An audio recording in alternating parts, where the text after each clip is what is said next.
And presenting, ladies and gentlemen, Hard-boiled Haggerty in the ring now. Today's the heyday of the pretty boy. Kowalski is called killer for helping Gene Stanley of Chicago.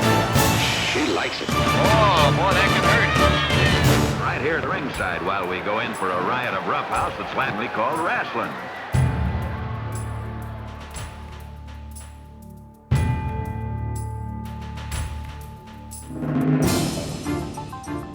The Oxford Dictionary describes the word valiant as meaning someone who displays bravery, who is bold, courageous and daring, someone who is fearless and heroic, someone with great valor. History has brought forth many such individuals, from the knights of days gone by to those who have fought in the many wars of the 20th and 21st century so as to maintain our freedom. Today they are seen in our police force and our firemen and all those who serve and protect us in all of its many and varied forms. Within the sporting world, we also have our heroes who on occasion display great valor. One such individual hails from the world of wrestling, and coincidentally, or maybe not, his name is Jimmy Valiant, sometimes known as the Boogie Woogie Man.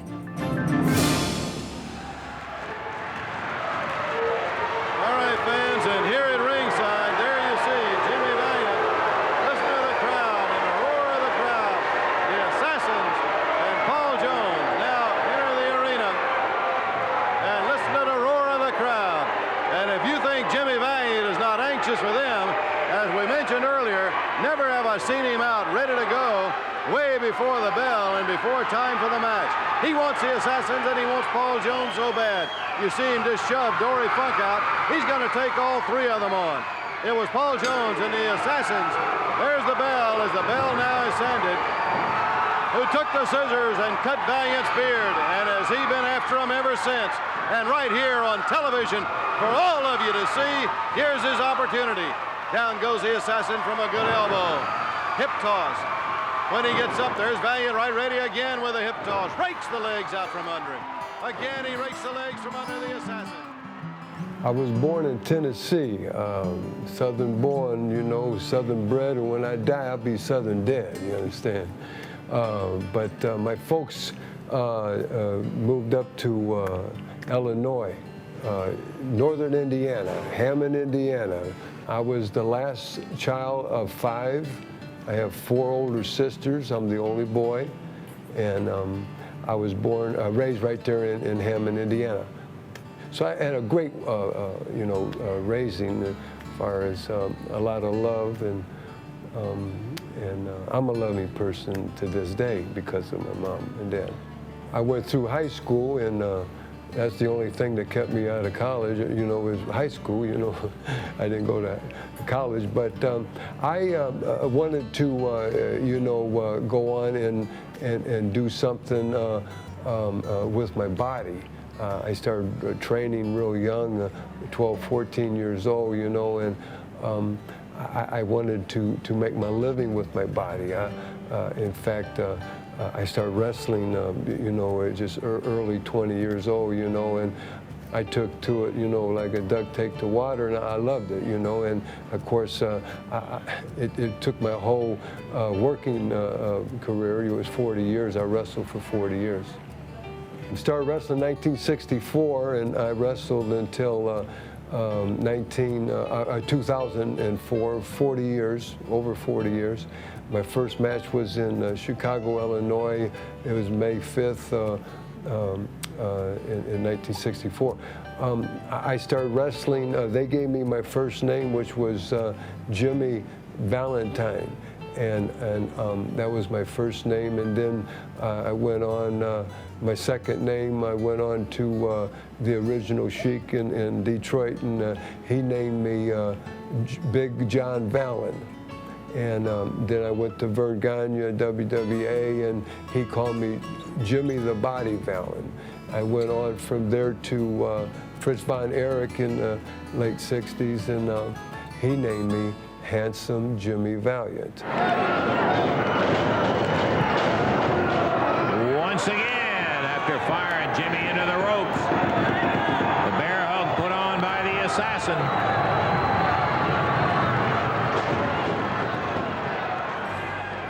in the 60s, 70s, I was a bad character. You know, I'd come out and I wasn't a fan favorite. And now, you know, it's cool not to like the bad guys. You know, it's cool to like the good guy. But in the 60s, 70s, it was like night and day, man. I mean, you know, they hated the villains and they loved the good guys. You know, and it was serious. You know, I mean, hey, I've been cut, man. I've been burnt with cigarettes. You know, I've been spit on. You know, and that's just getting in and out of the ring, going to the ring. You know, I wouldn't. I'd have my wife take my daughters to school to enroll them. You know, because it was serious. I didn't want them to get teased or them to have any heat at all from who I was. You know. 1980, 81, I went into Mid-Atlantic with the Crockett Corporation, and I was still Jimmy Valiant, but I changed my name to the Boogie Woogie Man. I grew a long beard and started coming out to music like Gorgeous George did, but I was the first to come out to music in Mid-Atlantic there. In early 70s, myself and beautiful Bobby, they came out to music in Madison Square Garden with manager Ernie Roth, the Grand Wizard. It was something that, you know, no one's ever seen in Madison Square Garden, and it got over. So I remembered this, of course. And in the late 70s, I went to Memphis, Tennessee. I made a couple records. I came rolling into Memphis, TWA. Tell all the ladies, handsome Jimmy's on his way. I'm a rocker and a roller. And then everybody from Flair to Dusty Rhodes to Jerry Lawler to everybody started using music after that, after they seen what response that I was getting, and you know, that, you know, music makes you want to dance and come alive, and the audience, and so it just happened that way. So Jimmy was interviews and in-ring, so colorful, and the outfits, and then the music album that they cut that was never released that people still talk to this day, Captain Lou and the Valiants too. And it was something else, and boy did the crowd. He was the guy they loved to hate, but they certainly loved Jimmy Valiant. Jimmy and his flamboyant apparel and behavior very quickly became a real crowd pleaser, and the media were not far behind. This video montage of Hollywood Jimmy was played on the American wrestling TV circuit back in the mid-60s. Well, while we try to restore some form of order at ringside, we want to bring you a videotape of an exciting young wrestler. We have told you about Jimmy Valiant, a touch of Hollywood, a touch of Nashville.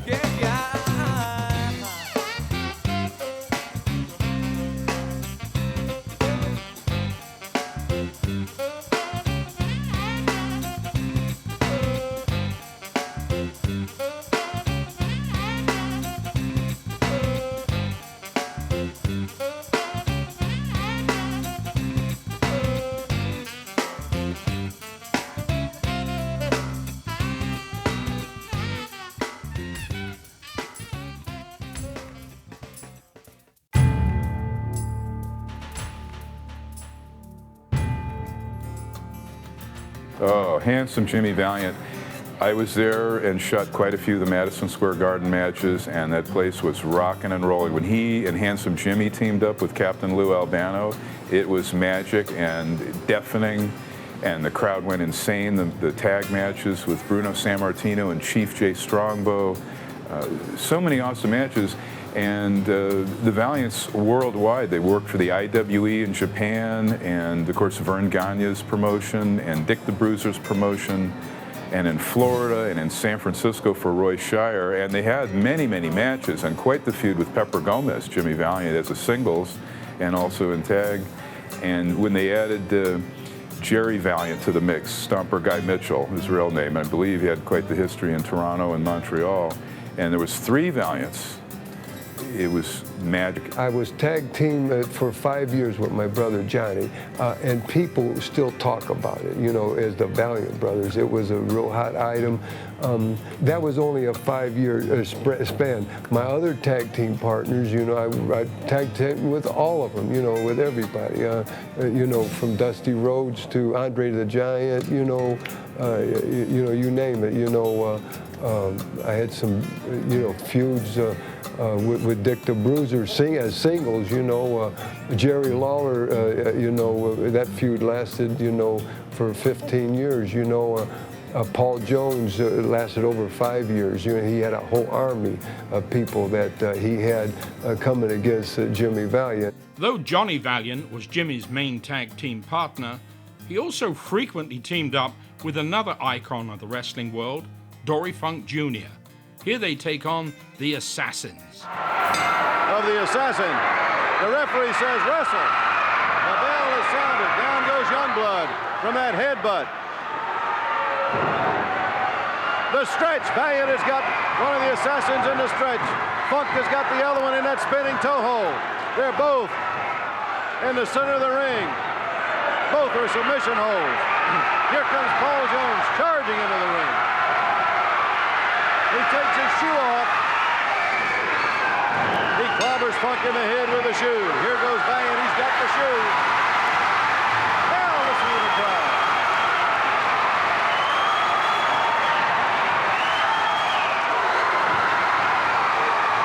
Valiant floors the Assassin with that shoe and goes after Jones. Jones out of the ring on 1 foot, 1 shoe, hobbling around the ring. His style was more, as Bobby Heenan would describe it, as brawling, not a lot of finesse.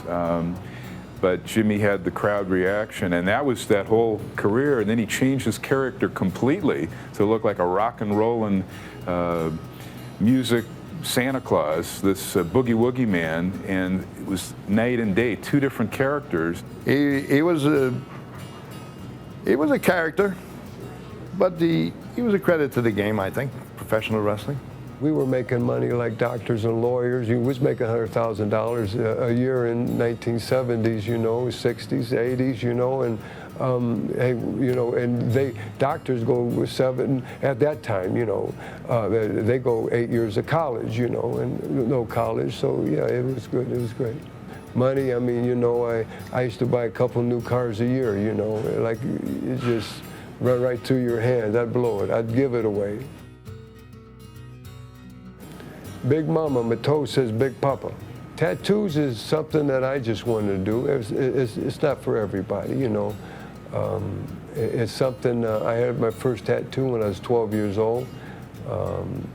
Me and my couple buddies put it on, you know, and it's something that I didn't have that many as I was wrestling, but when I got out of wrestling, I filled up, and hey, it's something, you know, me, you know, that.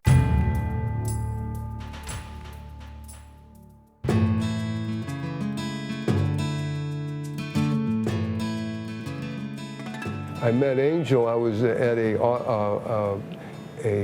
autograph session at a Walmart. It was a grand opening, and it was just 14 years ago, just a week ago. I went into a Walmart store on my way back home, and he was set up signing autographs at a table, and she came to the table, and we took a picture together, and I put my arm around her and had taken the picture, and you know, I really didn't know who he was because you know, I didn't watch wrestling all the time, but I asked her if she was married, and she says no.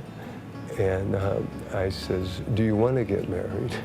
This is while the picture's taken. Pretty much asked me to marry him right away. It was really, you know, I was not used to that. It's something that just came to me, you know, God sent her to me, you know, and luckily she was not married and I was not married, both of us at the time, and I said, look, because there's a line of people, and I said, look, if you will do me a favor, please, and this may sound way out or too much for you, but if you write your telephone number down, please. I say, I promise you, I just want to meet you. I says, if you don't do this, you may walk out that door, we may never meet again.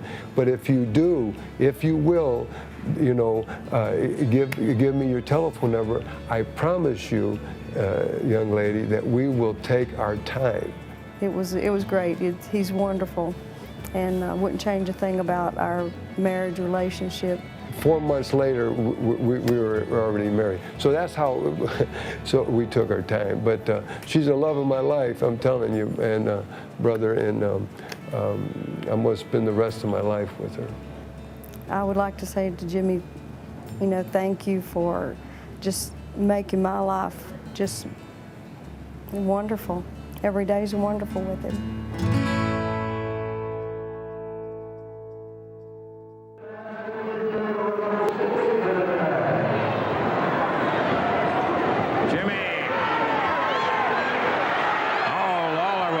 Jones at ringside, having a little squabble down there while handsome Jimmy gets a little sermon.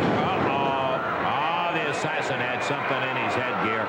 We can see him take it out while the referee's over checking handsome Jimmy. Lawler checking the handcuffs. Referee checks over the headgear, but he obviously is long since taken it out. I burnt the candles at both ends, doing, you know, what I chose to do and what I love to do, and you know, your body can only take so much. I tease and tell people, you know, I wore out probably two or three regular people's bodies, you know, and right now I'm real lean, but by choice I'm vegetarian. I was 280 pounds, 90 pounds one time. I force-fed myself to get big. I'm not a big guy. I'm 6'3", but I'm not a real big man, big bone man, you know. Right now I weigh the same as I did in high school. Jimmy's health's good, you know. Few aches and pains like anyone, you know, after any kind of sport you're going to have aches and pains, but his health is good. But Angel, my Angel, she's a real angel. You know, she saved my life by many ways, and one was, you know, getting me straightened up, in other words, going back to nature, as far as feeding my body, and you know, no more abusing my body, you know. Victor Hugo wrote in 1862 that the supreme happiness of life is the conviction that we are loved. Jimmy Valiant is extremely happy.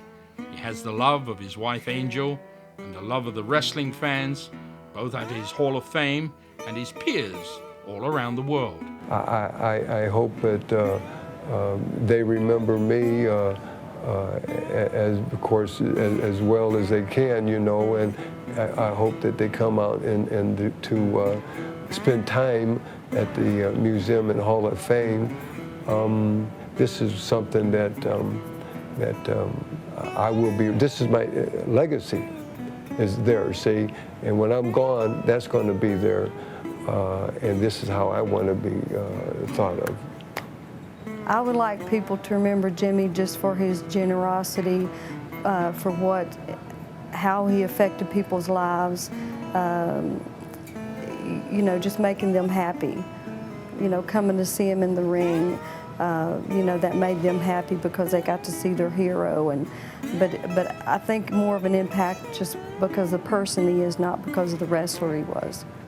It is said, no man soars too high, providing he soars with his own wings. Jimmy has soared on his own wings all of his life, and he probably soared at his highest when he defeated the masked assassin in what was termed as a hair versus mask match. His handsome Jimmy Valiant going against the assassin.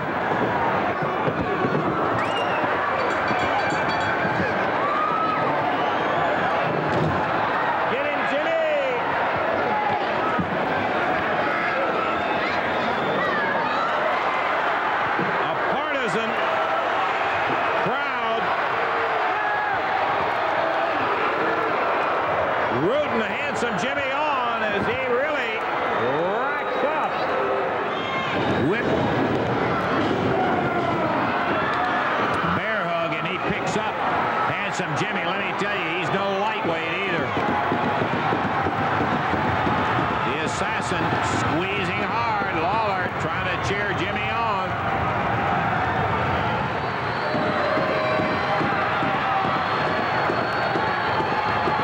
Lawler pounding the ring, trying to encourage, and Jones starts to pull Lawler back in a chair.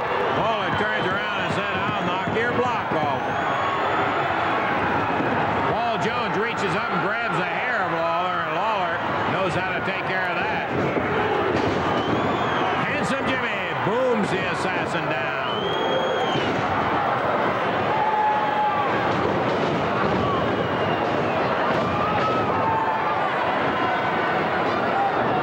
Goes for the throat. Paul Jones grabs it. Oh, look at here. He came off that top rope while Jones had grabbed the referee. Jimmy rolls out of the way, and here comes the boogeyman.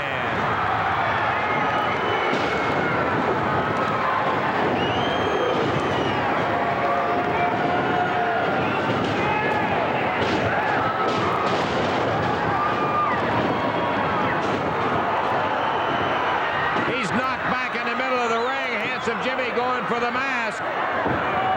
He's got a right to pull it off. He lost it.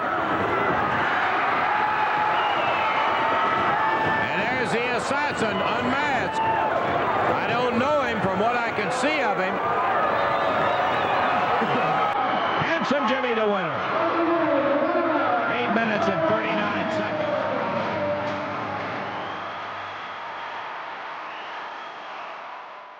In 1867 it was written, "Great men are they who see that spiritual is stronger than material, and that positive thoughts can rule the world." Handsome Jimmy Valiant certainly is the spiritual ruler of his newfound world, and is a positive icon to those who may wish to follow in his footsteps within the world of professional wrestling. I have no downside of professional wrestling. It's all been good to me, you know. I raised my families, and you know, I'm giving back to the. I just want to be a goodwill ambassador for professional wrestling, and this one way is my wrestling camp in Virginia, you know, and anything I can do for any kind of. People that need, you know, someone to support, or any kind of foundation that I can work for, you know, I have time for that now, you know, and I want to give. I'm a giver. I'm a real giver, brother, and now I have the time, and this is what I want to do the rest of my life. He will give and give more, and he's awesome. He's just an awesome, fabulous person.